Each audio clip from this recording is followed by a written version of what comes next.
Tendo terminado de falar, um fariseu o convidou para comer com ele. Então Jesus foi e reclinou-se à mesa. Mas o fariseu, notando que Jesus não se lavara cerimonialmente antes da refeição, ficou surpreso.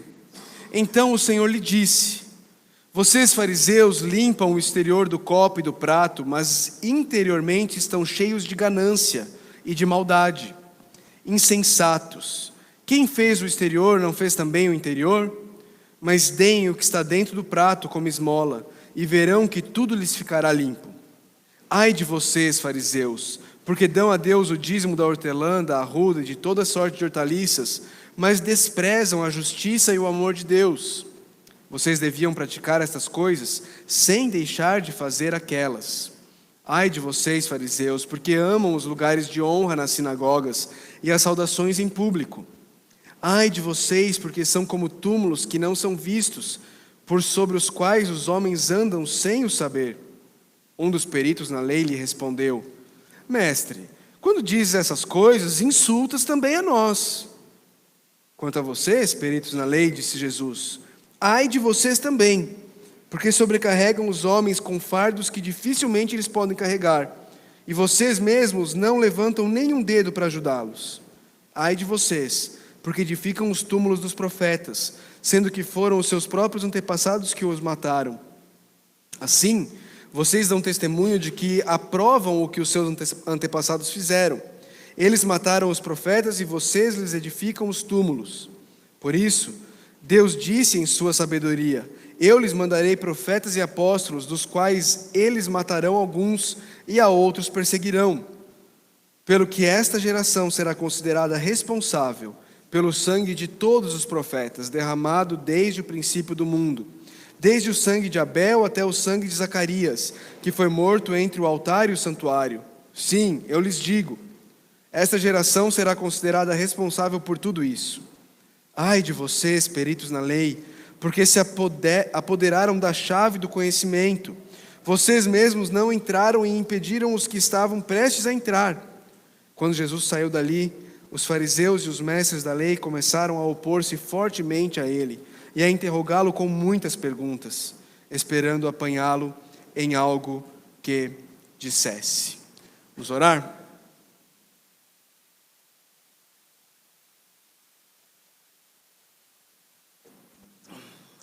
Senhor Deus, nós estamos diante da Tua palavra, Pai, nós queremos ser instruídos, moldados, queremos ouvir a Tua voz nessa noite, Deus. Por isso nós suplicamos que o Senhor fale conosco através da Tua palavra, Deus. Pedimos que o Senhor venha agir de forma poderosa, de forma sobrenatural em nossas vidas, Senhor. Pai, nós sabemos que se for nas nossas forças, esse exercício aqui será oco, sem vida, vazio, inoperante, sem sentido, Deus. Mas sabemos também que se o Senhor agir, nossas vidas serão transformadas.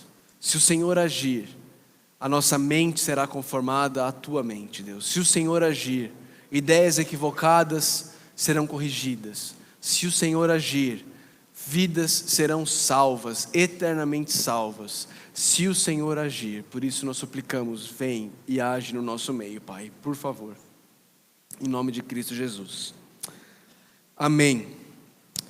Queridos, a gente está de novo diante de mais uma situação em que Jesus vai na casa de mais um fariseu. Impressionante como Jesus ia na casa desse povo, não é? Estava sempre indo na casa dos fariseus, se sentando à mesa com eles e conversando com eles. Nessa situação aqui, o fariseu o convidou para ir até a casa dele. E antes da gente olhar um pouco mais sobre essa história, eu preciso relembrar vocês de quem são essas pessoas. Quem são os fariseus? Quem são os mestres da lei? Os fariseus, eles não eram a mais alta casta entre os religiosos de Israel, mas eles eram aqueles que buscavam, talvez com maior fervor, com maior ardor, cumprir de forma meticulosa a lei de Deus. Todos os detalhes da lei de Deus. E na verdade, muito mais do que todos os detalhes da lei de Deus. Eles eram pessoas, fariseu significa aquele que é separado. Eram pessoas que se separavam dos demais em Israel, porque entendiam que eles não eram tão bons quanto os fariseus e entendiam que não deveriam se misturar porque eles não obedeciam tudo e por isso eles eram impuros, então os santarrões dos fariseus não podiam se misturar com eles. Mas isso é coisa lá do primeiro século, isso não existe hoje na igreja evangélica, não é? Isso é coisa que ficou para trás, mas esses eram os fariseus. Os outros que aparecem aqui, o outro grupo de pessoas que aparece aqui no texto, está lá no versículo 45, são os peritos da lei. Os peritos da lei quem eram? Eles eram os juristas da época, eles eram os intérpretes da lei, eles eram aqueles que interpretavam a lei e diziam como a lei deveria ser aplicada no dia a dia das pessoas, buscando maneiras práticas de que o povo não quebrasse a lei. Então, os intérpretes da lei, no primeiro século, na época de Jesus, eles criaram 6.000 outras leis, para se certificar de que você, de maneira alguma, iria quebrar uma das leis de Deus, ok? Então, essas leis que eles criaram não estavam na lei de Deus, não eram parte da lei de Deus, mas eles diziam, olha, se você quer ter certeza absoluta de que você não vai quebrar nenhuma das leis de Deus, não quebre nenhuma dessas 6.000 aqui, que você não vai chegar a quebrar as leis de Deus. E era isso que os fariseus faziam, obedeciam aos peritos da lei, e obedeciam a essas 6.000 leis criadas por eles, ok? Então esse é o grupo de pessoas que estão aqui interagindo com Jesus. E Jesus então vai nessa casa, se reclina à mesa, e o que acontece? O fariseu, ele percebe que tem alguma coisa estranha, ele percebe que Jesus não se lavou cerimonialmente. Não quer dizer que Jesus não lavou a mão. Não quer dizer que Jesus sentou à mesa sem lavar as mãos, como algo que não era higiênico. O que ele percebeu foi que Jesus não lavou a mão cerimonialmente. E aqui, queridos, tem todas as regulamentações que eles tinham. As ideias que eles tinham. Eles tinham que lavar a mão de certo modo que era específico, porque se ele não lavasse daquele jeito, não era cerimonialmente limpo. Então tinha toda uma questão de que a primeira lavada tinha que vir até o pulso, a segunda lavada tinha que passar o pulso, se a segunda lavada não passasse o pulso, não tinha ficado limpo, se a primeira lavada passasse o pulso, não tinha, era cheio de coisas. E Jesus, intencionalmente, não faz isso. Perceba, essas leis de como lavar a mão, não eram leis que existiam na lei de Deus que obrigavam o povo a fazer assim. Jesus não estava quebrando uma das leis de Deus. Jesus estava afrontando o que era cultural, o que era estabelecido por homens. E ele o fazia e o fez de forma proposital, essa afronta. Ele faz isso, o fariseu que era ali o hospedeiro, aquele que estava recebendo aquela refeição que não tinha só Jesus, tinha outras pessoas, como o texto deixa claro, fica surpreso. E diante dessa surpresa, a gente não sabe o que foi que o fariseu fez para demonstrar surpresa, a gente nem sabe se ele demonstrou surpresa, mas Jesus reage a essa surpresa. O versículo 39 nos diz que Jesus diretamente vai e começa a corrigir claramente o fariseu. E ele diz para o fariseu, olha, então o Senhor lhe disse, vocês fariseus limpam o exterior do copo e do prato, mas interiormente estão cheios de ganância e de maldade. Jesus vai e ele diz assim, olha, sabe qual que é o problema fundamental de vocês?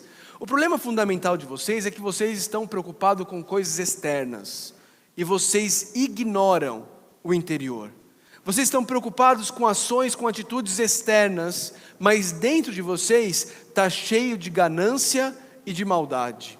Vocês falam coisas muito bonitas, vocês criam regras externas de pureza e de limpeza cerimonial, mas o interior de vocês ignoram. O interior de vocês é cheio de ganância, é cheio de maldade. Vocês acumulam bens, não para ter com o que socorrer aqueles que vierem a passar necessidade. Vocês acumulam bens porque vocês são gananciosos.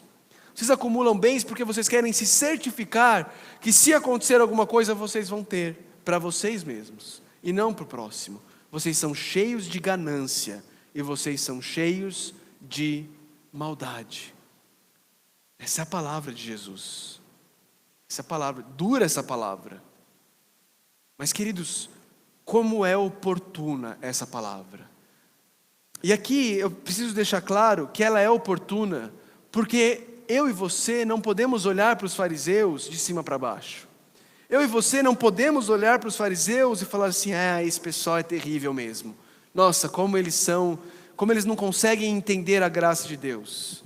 Eu e você precisamos olhar para os fariseus e para os mestres da lei e reconhecer a nossa tendência de fazermos exatamente a mesma coisa. A nossa tendência de nos preocuparmos imensamente com o que os outros vão pensar de nós e nos esquecermos do nosso coração, que é sondado e conhecido por aquele que nos criou.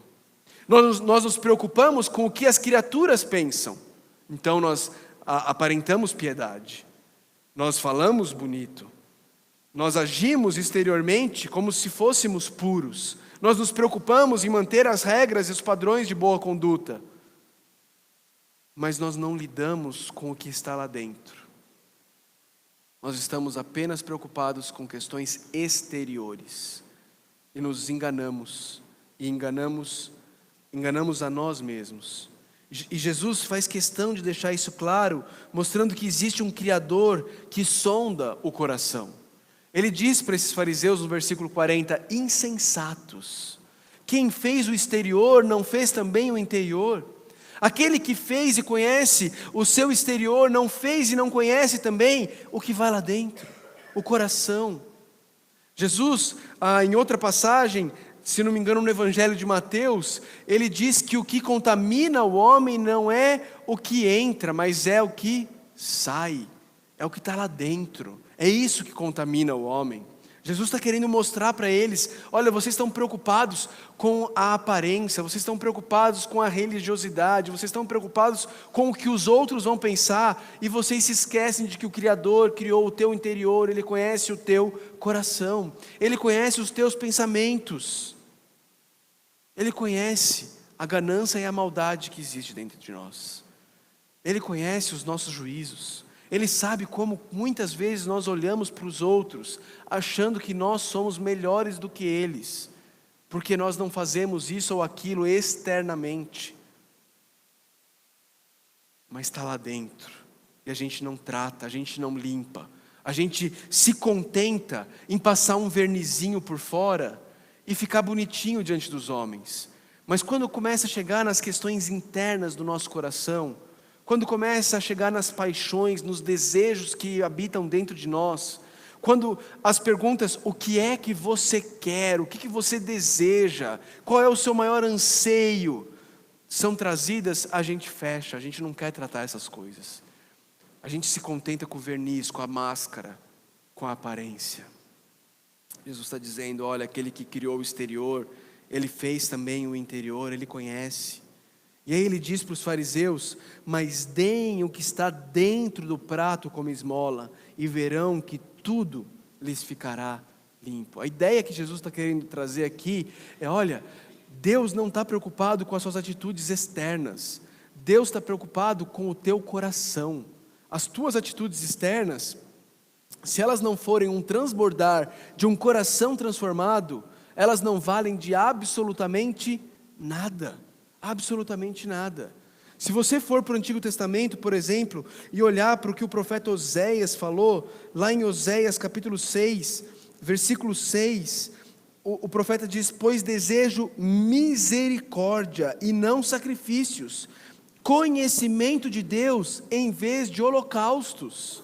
Misericórdia e conhecimento de Deus. E quando a Bíblia fala, especialmente no Antigo Testamento, sobre conhecimento de Deus, não está falando de conhecimento cognitivo, está falando de relacionamento, está falando de conhecer Deus na intimidade, está falando de coração.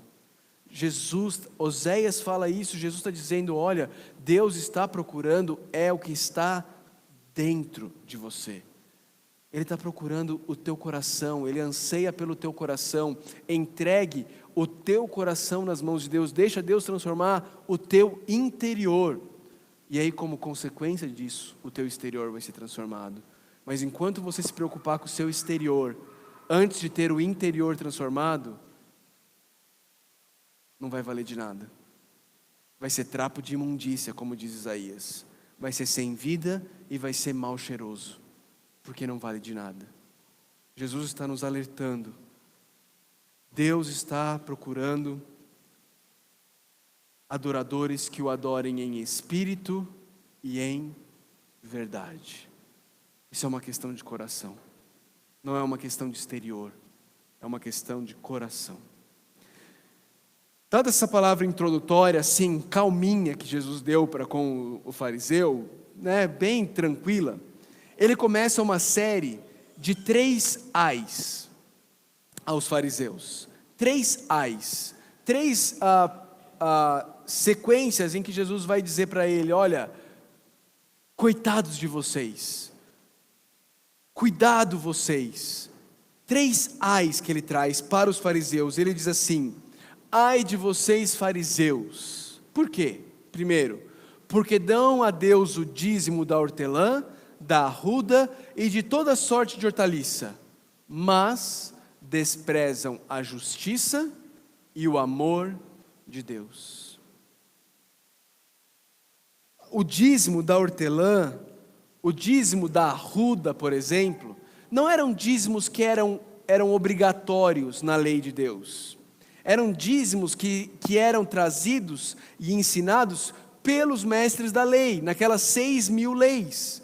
E então o fariseu fazia para se certificar de que ele não ia falhar e não ia quebrar nenhuma lei. Ok? E Jesus está dizendo para eles: olha, vocês fazem isso para os homens verem vocês, mas vocês desprezam o que Deus de fato está procurando. Deus está procurando pessoas que vivam a justiça e o amor dele. Pessoas que sejam justas com o próximo.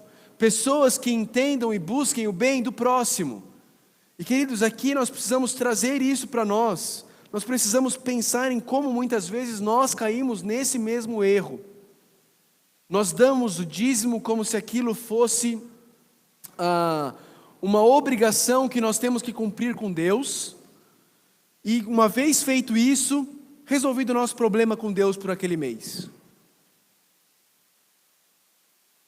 E nós nos tornamos pessoas farisaicas, pessoas legalistas, pessoas que dão o dízimo, mas tratam mal os seus funcionários. Pessoas que dão o dízimo, mas pagam um salário de fome para os seus funcionários. Pessoas que dão o dízimo, mas que quando vem um irmão em Cristo passando necessidade real, se recusam a ajudar, porque entendem: eu já dei meu dízimo, eu já cumpri minha obrigação, eu já bati o meu ponto, o carnê já foi assinado desse mês, já resolvi meu problema. Jesus está dizendo: olha, não deem o dízimo esquecendo a justiça e desprezando a justiça e o amor de Deus. Não adianta nada, não serve de nada. Você pode dar o dízimo a sua vida inteira, se você desprezar a justiça e o amor de Deus, você não vai ter 1 centímetro quadrado na eternidade com Deus. Você não compra lote no céu dando dízimo. Não existe isso. O que Deus está procurando são pessoas que entendam e usufruam da justiça dEle e do amor dEle. Pessoas que entendam que a justiça dEle foi comprada por você na cruz do Calvário, porque Jesus se tornou a nossa justiça. E é nele que nós encontramos a nossa salvação. É nele que nós encontramos o amor de Deus. Não é no dar o dízimo. Não é no frequentar a igreja. Não estou dizendo isso porque você não deveria contribuir com Deus, com a obra de Deus, e não deveria frequentar a igreja. Se você perceber a última parte do versículo, Jesus diz que eles deveriam praticar estas coisas, dar o dízimo, sem deixar de fazer aquelas: a justiça e o amor de Deus. O problema é que muitas vezes o dízimo se torna um passaporte para o céu. O dízimo se torna, de uma maneira equivocada, o entendimento de que se você fizer aquilo, você conquistou o favor de Deus pelo próximo mês. Deus agora está feliz com você. Deus agora vai te abençoar. E aí então, se no próximo mês você fizer de novo, mais uma vez, você conquistou mais uma vez. Queridos, ninguém é capaz de conquistar o amor de Deus. Ninguém é capaz de conquistar a justiça de Deus. Cristo o fez por nós. Glória a Deus por isso. Glória a Deus por isso. Então, se você está dando o seu dízimo, se você está frequentando a igreja, achando que você é capaz de satisfazer Deus, não se engane, não se iluda. Se você está tentando comprar Deus, você não vai conseguir. Se você está tentando barganhar com Deus, você não vai conseguir, porque para barganhar com Deus, para barganhar com qualquer pessoa, essa pessoa com quem você vai fazer a barganha, precisar de algo que você tem. Não é isso? Tem um nome aqui no Goiás que o pessoal usa, é a catira, não é isso que o pessoal fala? Fazer a catira.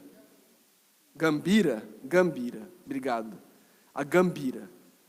Para você fazer a gambira com alguém, esse alguém precisa precisar de algo que você tem. E aí você oferece e você faz essa troca. Do que Deus precisa? Deus não precisa de nada.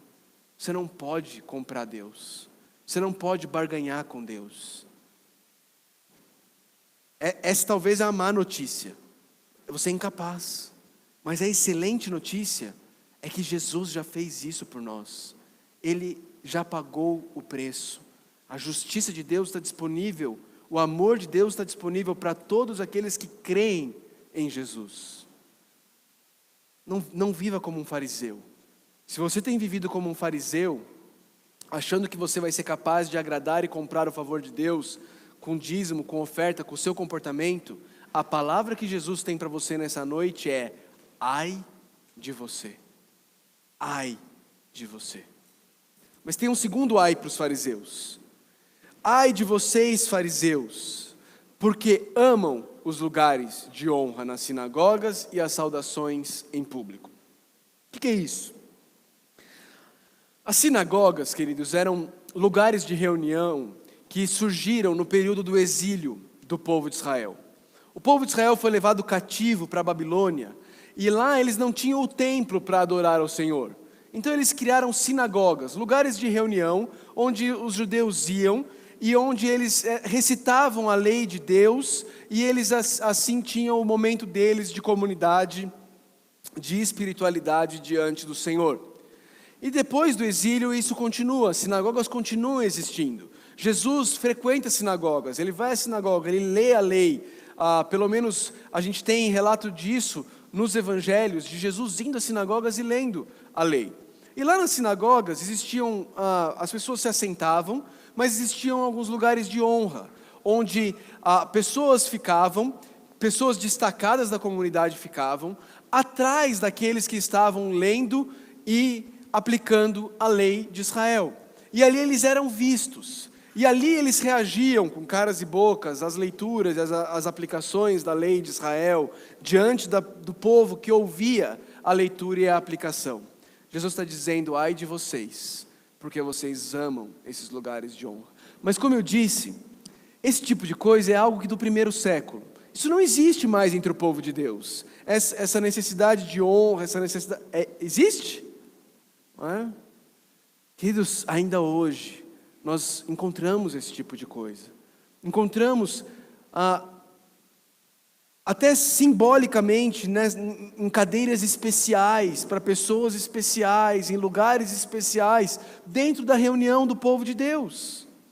E encontramos, dentro do coração do povo de Deus, o desejo por se assentar nesses lugares de honra. As saudações em público era o momento em que essas pessoas vinham e aí eram apresentadas como o doutor, não é? O fariseu doutor que aprendeu sentado aos pés de fulano de tal. Isso continua acontecendo. E às vezes você pode olhar aqui para a maneira como a gente coloca as coisas aqui, e não tem uma cadeira, não tem um lugar para se assentar, mas isso não nos impede de sermos tentados da mesma forma, queridos. Porque o problema não está no exterior. A cadeira não está aqui. E talvez alguém poderia estar sentado na cadeira e não estar amando os lugares de honra. Porque o problema não está em estar sentado nos lugares de honra. O problema está em amar os lugares de honra. Perceba o que Jesus está falando, é uma questão do coração. Não é uma questão do se assentar, é uma questão do que você ama.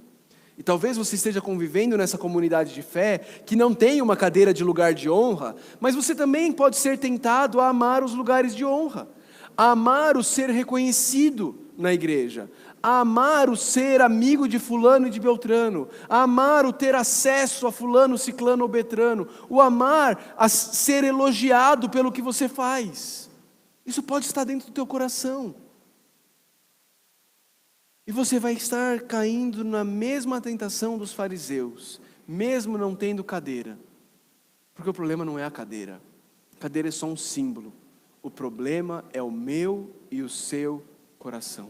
E nós podemos ser tentados da mesma forma. Ai de vocês, fariseus. Verso 44 tem o terceiro ai dos fariseus. Ai de vocês, porque são como túmulos que não são vistos, por sobre os quais os homens andam sem o saber. Esse aí é um estranho para a gente. A gente lê e fala assim, isso não é de túmulo. Que história que é essa de túmulo que não são vistos? A lei de Deus ensinava que se alguém tivesse contato com uma sepultura, esse alguém estaria cerimonialmente impuro. Ok? Então, todos os túmulos lá precisavam ser muito bem avisados e alertados, para não correr o risco de alguém andar por sobre um túmulo, se tornar cerimonialmente impuro e depois entrar no templo para adorar o Senhor, num lugar santo. Ok? O que Jesus está dizendo para os fariseus é que eles eram como um túmulo sem aviso. E sabe o que um túmulo sem aviso faz? Ele faz com que pessoas desavisadas se tornem impuras e morram, caminhem para a morte, sem saber que para lá estão caminhando. Ele está dizendo, a maneira como vocês lidam com o povo, está fazendo com que vocês matem o povo, sem eles saberem que eles estão mortos. Eles estão andando por sobre túmulos, é uma armadilha para eles, porque eles não sabem que é túmulo, mas é túmulo, e eles estão caindo ali. Eles estão caindo ali. Queridos, como isso tem acontecido nos nossos dias? Quantas e quantas pessoas estão ouvindo e seguindo instruções de pessoas que usam o nome de Deus, de pessoas que usam o nome da noiva de Cristo, igreja, mas que na verdade são verdadeiras sepulturas sem avisos, levando as pessoas para a morte, dando certeza de salvação para pessoas que não entenderam o evangelho da graça, mas recebem a certeza. Recebem a certeza porque levantaram uma mão, recebem a certeza porque repetiram uma oração, e lhes é dada a certeza, olha, você está salvo hoje. São túmulos que não são vistos. São túmulos que não são vistos. Pessoas estão sendo instruídas e levadas a pensar que podem comprar a salvação, que podem fazer algo para serem salvas, e aos milhões no nosso país estão morrendo e indo para o inferno, sendo enganadas por túmulos que não são vistos. A conversa poderia ter acabado aqui, a conversa poderia ter se encerrado aqui. Jesus deu os ais aí, os fariseus iam ouvir e falaram assim, puxa vida, melhor a gente encerrar essa conversa por aqui e tal. Mas um intrometido, sabe aquelas pessoas que gostam de apanhar? Fala assim, mas você fica quieto, mas por que você foi mexer? O mestre da lei, o perito da lei. Jesus não estava mexendo com eles, ele vai querer apanhar também. Aí ele vira para Jesus e fala, mestre, quando dizes essas coisas, você está insultando a gente, mestre. O que é isso? Como é que você fala umas coisas dessa? Isso é um insulto para a gente. Aí Jesus, politicamente correto, o que ele fala? Olha, vocês me desculpem, a minha intenção não foi de ofender vocês, eu não queria insultar ninguém. Olha, vocês me desculpam, viu? Não. Eu falo, você quer entrar na conversa? Vamos conversar com vocês também. Vamos lá, eu tenho alguns para vocês também. E Jesus vira para ele e diz, quanto a vocês, peritos na lei, disse Jesus, ai de vocês também, porque sobrecarregam os homens com fardos, que dificilmente eles podem carregar, e vocês mesmos não levantam nem um dedo para ajudá-los. Lembram quem eram os peritos da lei? Eles interpretavam a lei para dizer como aquilo se aplicava no dia a dia. Criaram um conjunto de 6.000 leis e jogaram em cima do povo. E colocaram um fardo enorme, pesado sobre o povo, que eles mesmos não carregavam, porque eles davam um jeitinho de racionalizar a lei, davam um jeitinho de fugir e de não cumprir aquilo, mas eles jogavam aquilo em cima do povo. Deixa eu dar um exemplo do que eu estou falando. A lei de Deus diz que o povo de Israel deveria guardar o sábado, certo? Um dos mandamentos é esse, eles deveriam descansar no sábado. O que os peritos da lei faziam? Eles iam regulamentar isso para dizer o que é que podia fazer no sábado e o que é que não, o que configuraria não guardar o sábado, ok? Então eles criavam várias regrinhas, coisas que até hoje, se você for a Israel, você vai ver, ainda não tive o privilégio de ir, quero muito poder ir um dia, se Deus quiser irei. Mas um amigo meu que foi a Israel, ele me contou coisas do tipo, por exemplo, fazer contato elétrico no sábado não é quebrar a lei, você não está guardando o sábado. Então, por exemplo, no elevador, já contei isso aqui algum tempo atrás, mas no elevador, quando você aperta o botão do elevador, o que você está fazendo?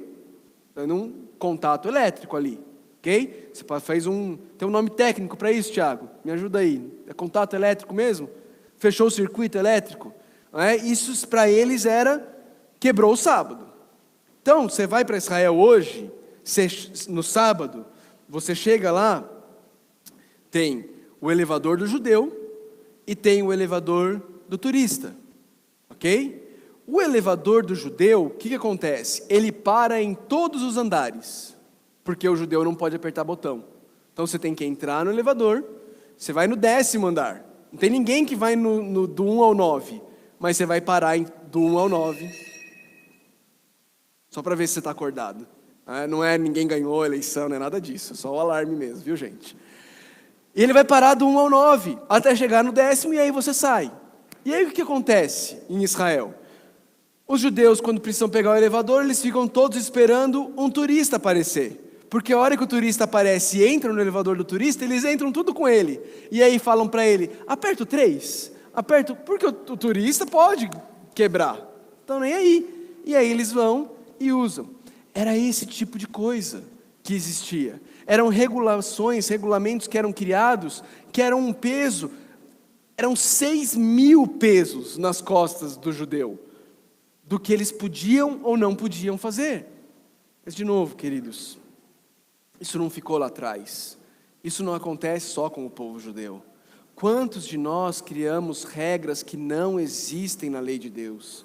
Quantos de nós criamos regras que não revelam o caráter moral de Deus, são apenas gostos pessoais? E você pode ter os seus gostos pessoais. Sabe qual é o problema do fariseu e do legalista? Não é ter gostos pessoais. O problema do fariseu e do legalista é quando ele olha para o outro e ele diz, você tem que fazer o que eu faço. Se você não fizer o que eu faço, você está pecando e você desagrada a Deus. Está cheio de gente assim. Tá cheio. Você quer ver um exemplo claro? Eleições. Abre o Facebook e vê. Tem um monte de crente falando, se você não votar no meu candidato, você não é crente. Ou se você votar no candidato X, você não é crente. Eu tenho a minha preferência, você tem a sua. Qual é o problema? É quando eu imponho a minha em você. Na cultura do lado dos Estados Unidos, uma que é muito forte é a cultura do criar os filhos estudando em casa. Não tem nada de errado você resolver fazer o tal do homeschooling. Em alguns aspectos é muito bom, mas é muito perigoso lá nos Estados Unidos, na cultura americana, isso se tornar uma regra, uma lei, onde você começa a olhar quem manda os filhos para a escola como se eles fossem menos espirituais do que você. Aqui no Brasil, existe uma outra dificuldade. Existem muitas outras dificuldades. Talvez na vestimenta. Talvez você olhe para alguém que não se vista de maneira tão social e vem à igreja sem se vestir de maneira tão social, como se essa pessoa fosse menos espiritual. Não se veste, olha, de camiseta na igreja. Não tem gola. Sem gola é impossível agradar a Deus. E criam essas ideias, não é? Ideias equivocadas.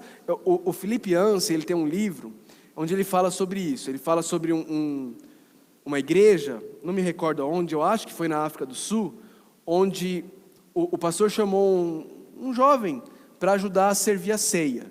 E esse jovem veio, e o jovem estava de tênis, e os cardápios do jovem era tudo colorido. E aí o jovem foi servir a ceia, e aí, quando ele chegou num senhor, o senhor cruzou os braços e não pegou a ceia. E depois foi falar com o pastor. Como o senhor deixa um homem servir a ceia com aqueles tênis, com o cardápio todo colorido? Aquilo é um absurdo. São ideias equivocadas que a gente cria. Você pode achar que é melhor você não usar cadarço colorido para vir à igreja, mas isso não é vontade moral de Deus. Você não pode impor isso aos outros. Esse é o grande problema, quando a gente começa a criar regrinhas. E a gente cria regrinhas, e às vezes a gente cria regrinhas para a gente que são boas. Deixa eu dar um outro exemplo. Os pais da Marina, eles tinham uma regra quando a gente namorava. 11 horas tinha que estar em casa. 11 horas. Isso valeu até o dia antes do nosso casamento. 11 horas ela tinha que estar em casa. E era 11 horas. Não importa. Mãe, mas é macarronada dos jovens da igreja na casa do presbítero. 11 horas em casa. A regra. Pode ser boa? Na época eu não achava, hoje eu acho. Não, na época eu já achava, assim. É uma boa regra. Mas qual que é o problema da regra? Quando eu olho para essa regra e aí eu começo a falar para vocês que todo mundo tem que fazer essa regra. Todos os filhos têm que estar em casa até 11 horas da noite. Se não tiver em casa até as 11 horas da noite, está pecando. Reflete o caráter de Deus isso? Não. Pode ser sábio? Pode. Pode ser que seja bom? Pode. Mas eu não posso impor isso a outras pessoas. E era isso que os mestres da lei, os peritos da lei faziam. Eles criavam um peso, um fardo. E a ideia de que se você não obedecesse aquilo, você estava indo contra Deus e Deus olhava para você assim, ó. Você não tinha o favor de Deus. Porque o favor de Deus dependia daquilo que você era capaz de fazer. E eles criavam um monte de coisas que você tinha que fazer para agradar a Deus. Cuidado. A gente precisa tomar cuidado com isso. E a gente precisa tomar cuidado com isso de dois lados. Por muito tempo, pensou-se e ensinou-se que se você não usasse terno e gravata para ir pregar na igreja ou para estar na igreja, aquilo era um absurdo, era um pecado. Eram pessoas sobrecarregando os homens com fardos. Mas sabe qual que é um outro problema que eu tenho visto em amigos meus? É a gente começar a olhar para a pessoa que usa um terno e uma gravata numa igreja com olhos de desdém. Nossa, viu? O cara vai pregar de terno e gravata, cara. Qual o problema? Se ele quiser pregar de terno e gravata, qual é o problema? Deixa ele pregar de terno e gravata, porque a Bíblia não ensina nem que tem que pregar de terno e gravata, nem que não pode pregar de terno e gravata. Somos livres para isso. Nós precisamos exercer a nossa liberdade. Então, o legalismo, o criar regrinhas, ele pode ir para os dois lados. Pensar no louvor.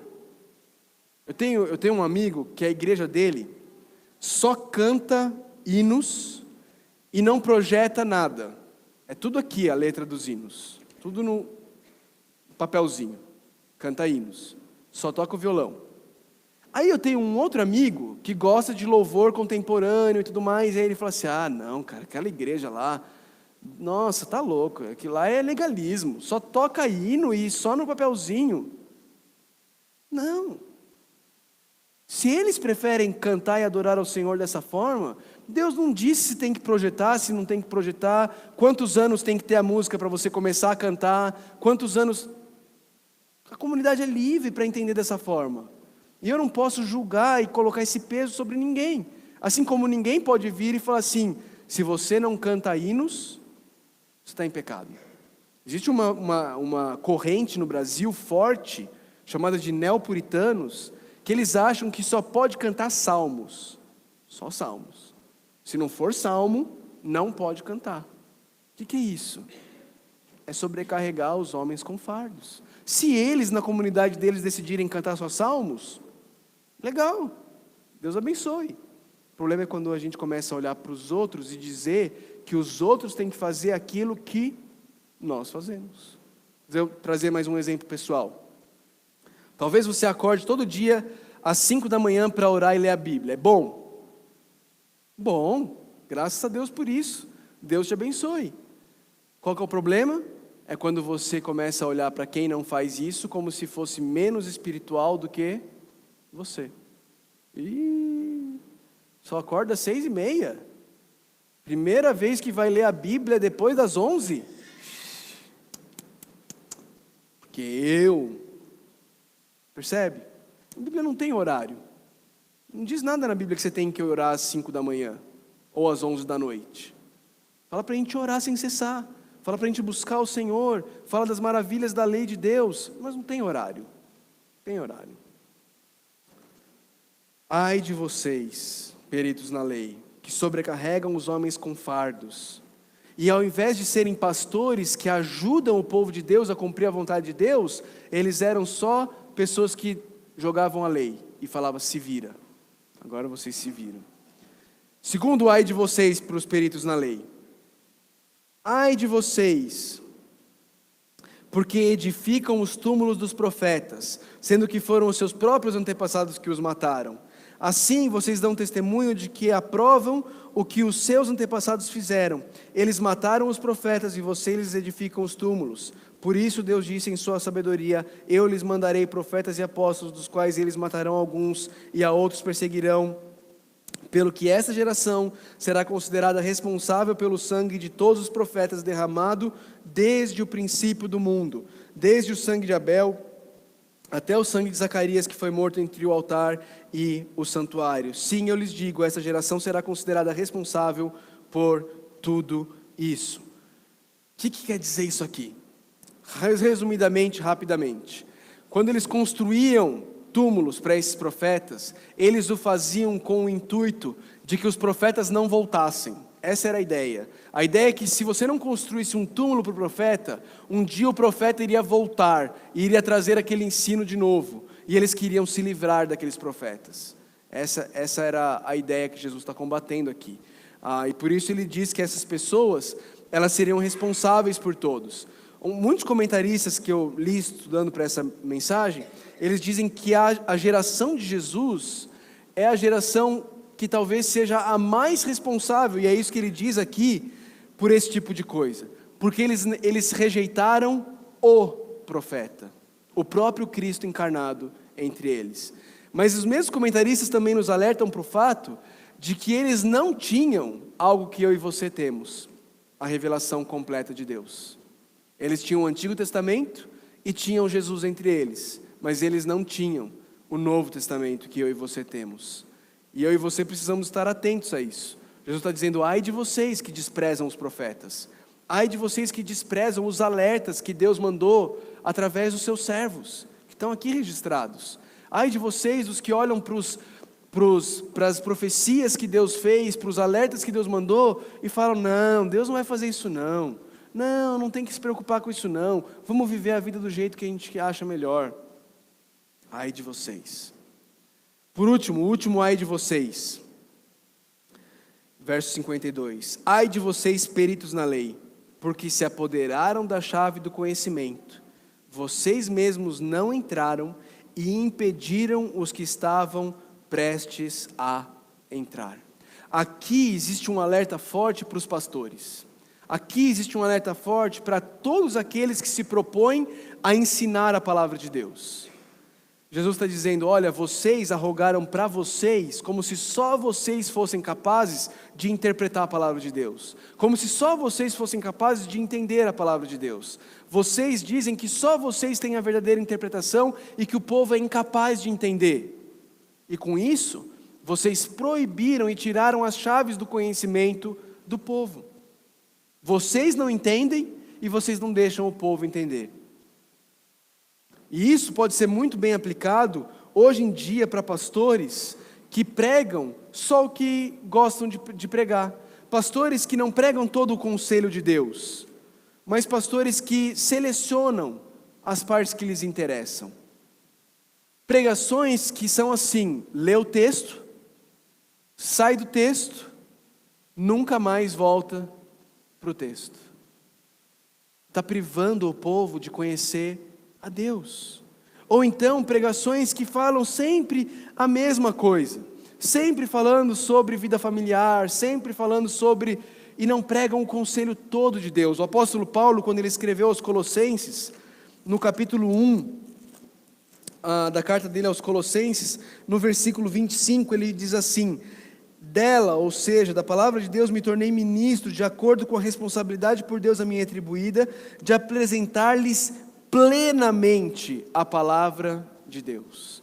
Plenamente a palavra de Deus. Para apresentar plenamente a palavra de Deus, não pode ficar escolhendo o texto que é mais agradável, mais favorito.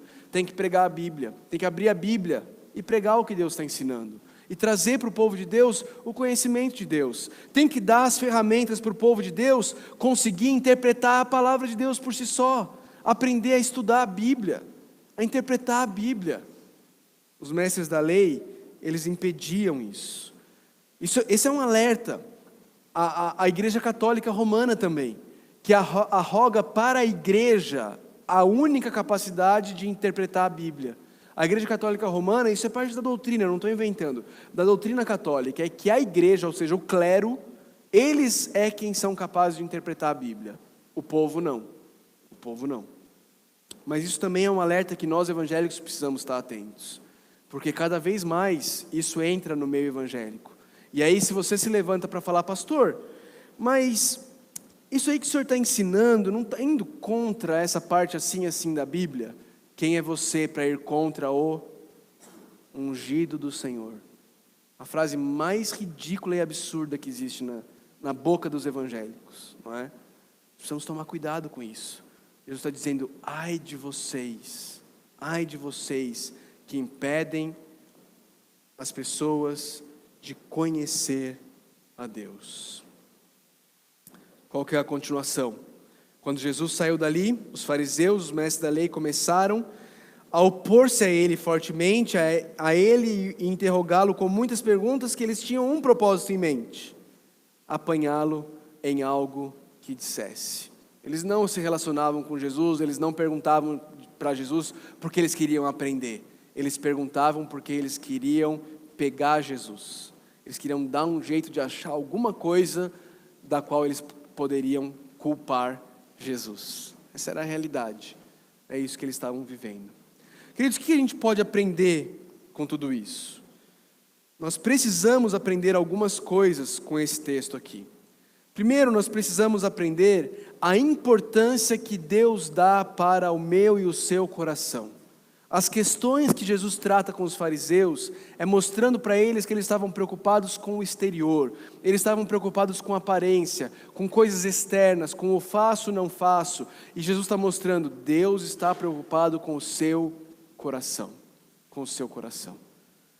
Talvez você esteja vivendo aqui, vindo aqui a essa comunidade, achando que o participar aqui na igreja vai ganhar algum favor, algum mérito para você diante de Deus. Deixa eu te alertar. Não é isso, não existe isso, não tem como você ganhar pontinhos com Deus. A igreja não é a escola do professor Girafales, onde você volta com uma estrelinha, se você cumprir bem as tarefas. Não é assim. O relacionamento com Deus é uma questão de coração, é o que você ama. Por isso que Jesus fala: ai de vocês que amam os lugares de honra. O problema não são os lugares, o problema é o meu amor pelos lugares de honra. É o querer ser exaltado, é o querer ser reconhecido. E aqui você precisa sondar o seu coração. Como está o seu coração diante de Deus? Você tem buscado atividades para garantir o teu favor e o teu recebimento diante de Deus? Ou você já entendeu que Cristo conquistou a justiça perfeita dele em teu lugar? Você já entendeu que o amor de Deus está disponível para você, não através da sua capacidade de agradá-lo, mas através da capacidade perfeita de Cristo de agradar a Deus? Essa é a primeira coisa. Você precisa sondar o seu coração. Seu relacionamento com Deus tem sido com base no seu desempenho? Tem sido com base na sua performance? Ou o teu coração foi transformado e agora você ama a Deus mais do que todas as coisas? E por isso você quer viver para a glória dEle. Por isso você quer obedecê-lo. Não para conquistar nada, mas simplesmente porque você é grato pelo fato de Cristo já ter conquistado tudo no seu lugar. Essa é a primeira coisa, esse é o básico, esse é o elementar. A segunda coisa que eu e você precisamos estar atentos é para a minha e a sua tendência de querer colocar nos outros coisas que podem ser sábias, mas que Deus nunca exigiu de ninguém. Querer colocar coisas que podem ser cercas boas, mas que não são a vontade de Deus revelada. Que podem ser úteis para você, podem ser úteis para a sua família, pode ser sabedoria, mas você não pode impor a ninguém. Eu e você precisamos estar atentos a isso. Outra coisa que eu e você precisamos olhar. Quanto eu e você temos buscado o conhecimento de Deus através da palavra dele. E aqui é uma coisa que eu e você corremos o risco. Corremos o risco de nos enchermos de livros e acabarmos negligenciando o livro. Entenderam? Existem muitos bons livros que nós podemos ler. E se você tem frequentado aqui a igreja já há um tempo, você sabe que a gente usa vários bons livros. Porque a gente entende que eles são úteis. Mas eu e você não podemos tirar a chave do conhecimento de Deus e sufocar a chave do conhecimento de Deus, enchendo nossas vidas de livros e nos afastando do livro, que é a revelação de Deus para nós. Precisamos nos lembrar disso.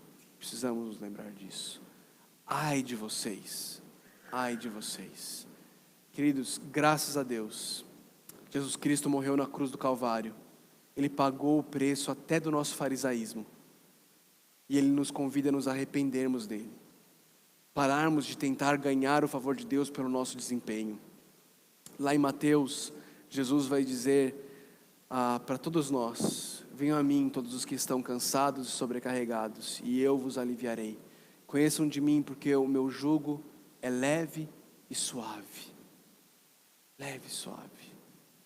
Talvez você está aqui nessa noite com as costas pesadas, tentando conquistar o favor de Deus, vivendo uma vida de legalismo, de religiosidade, achando que você vai ser capaz de conquistar isso, e de vez em quando você acha que você consegue, você enche de orgulho, porque você de alguma maneira achou que você conseguiu obedecer a Deus, satisfazer a Ele, e quando você não consegue, você é um desesperado, achando que se Jesus voltar agora, você está perdido, porque a tua salvação depende do teu desempenho.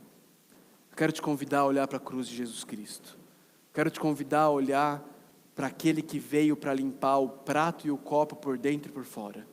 Aquele que veio para nos transformar de dentro para fora, nos dando um novo coração. Um coração com novos desejos, com novos amores. Um coração que quer obedecer a Deus por amor, com alegria, não por obrigação. Não para conquistar alguma coisa, mas grato porque Cristo já conquistou tudo em nosso lugar.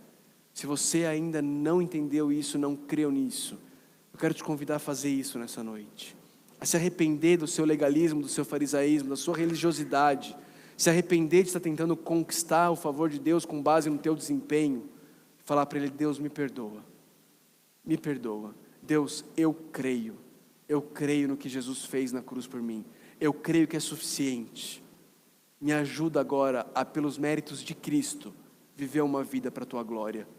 Não para conquistar nada, mas por gratidão e amor. Fala isso para Deus. Repete isso, fala isso para Deus de todo o teu coração. Creia nisso. Você só creia nisso. Minha oração é que o Espírito Santo de Deus te capacite a crer nisso. Abra os teus olhos para que você perceba isso. E creia que Jesus é suficiente para transformar a tua vida de dentro para fora. Para a honra e glória de Deus. E para o teu bem. Porque uma vida vivida para conquistar Deus através dos seus méritos é uma vida miserável. É uma vida miserável. Mas Jesus veio para nos dar vida e vida em abundância. Vamos orar.